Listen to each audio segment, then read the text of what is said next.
All right, let's dive into one of the most incredible stories in modern cricket, Sanju Samson's legendary performance in the 2026 T20 World Cup.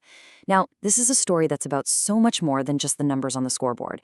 It's really a masterclass in how years of quiet preparation and just pure, unshakable belief can forge a legend on the biggest stage imaginable. And this really gets to the heart of it all. What actually defines a sporting legend? Is it just about lifting the trophy at the end of the day? Or is it something more?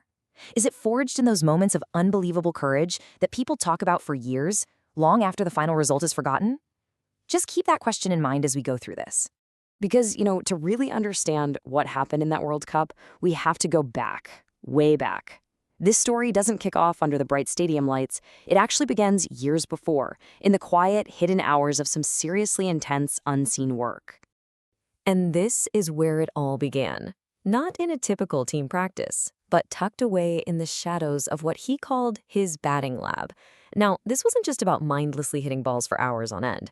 No, this was his sanctuary, a place for a scientific, almost obsessive approach to mastering his art, far, far away from any cameras.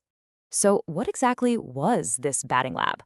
Well, think of it less like a practice net and more like a high-tech workshop.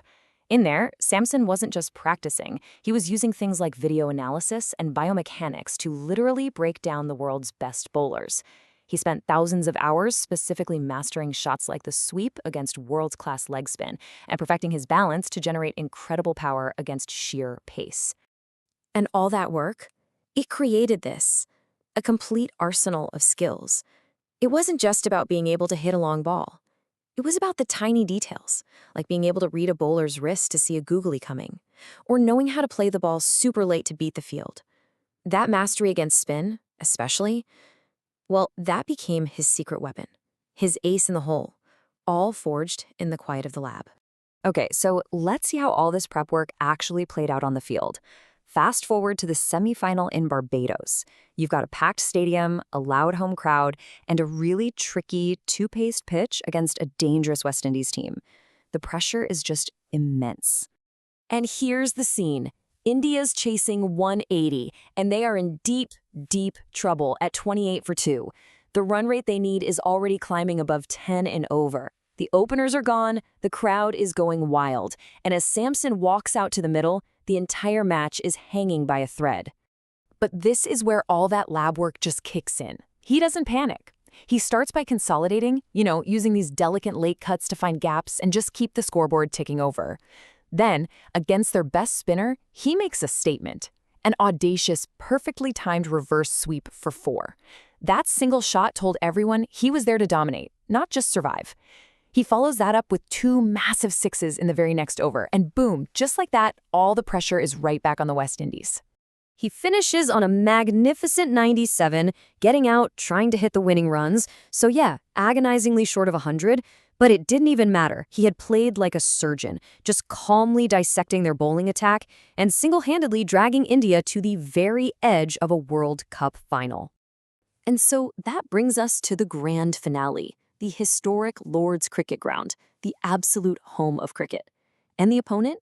A powerhouse England team, the favorites, playing on their home turf with one of the most fearsome bowling attacks in the entire world. And the final starts as a complete nightmare for India. I mean, England's bowlers are breathing fire, the top 3 batsmen are just blown away for less than 20 runs.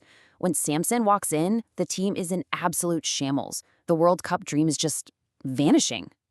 England can smell blood. So they bring on their trump card, their world-class leg spinner, to finish the job. But here's the thing. This is the exact scenario Samson had spent countless hours getting ready for in his lab. He wasn't just prepared for this challenge, he'd already played it out in his head 1,000 times. And the result of that focus was just stunning.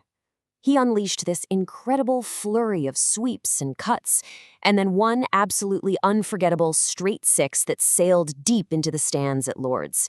It was this breathtaking counterattack that left England and pretty much the entire stadium completely shell-shocked. He's eventually out for a heroic 89 off, just 45 balls. And those runs, they weren't just points on a scoreboard. They were a statement of pure defiance. A psychological masterclass that single-handedly pulled India from a position of certain defeat right back into having a real shot at glory. Which brings us to the final part of this story, because the legacy of these two incredible innings, it really isn't about the final score of the tournament. It's about what they came to represent. Despite all his heroics, the mountain was just a little too high to climb. India's lower order fought hard but fell agonizingly short in the final over. England lifted the trophy at home. It was just a heartbreaking end to one of the greatest chases you'll ever see in a World Cup final. But, in sports, some performances are just bigger than victory. And in the years since, Samson's 89 isn't remembered as an innings in a losing game. No way. It's spoken about in the same breath as the greatest counterattacking knocks ever played in a World Cup final, a defining moment of pure courage under fire. And this slide just sums up his transformation perfectly. He came into that tournament with this reputation as a hugely talented but kind of inconsistent player who maybe folded under pressure. He left it as a proven big match player. That calculated 97 showed his cricket brain, and that defiant 89 revealed his unbelievable mental strength. The entire perception of him had changed forever. So we end right back where we began. Does victory alone define greatness? Sanju Samson didn't get to lift the trophy in 2026, but his performance created a legacy all its own. A legacy of preparation, of courage, and of pure defiance. And maybe, just maybe, that's a story even more powerful than winning.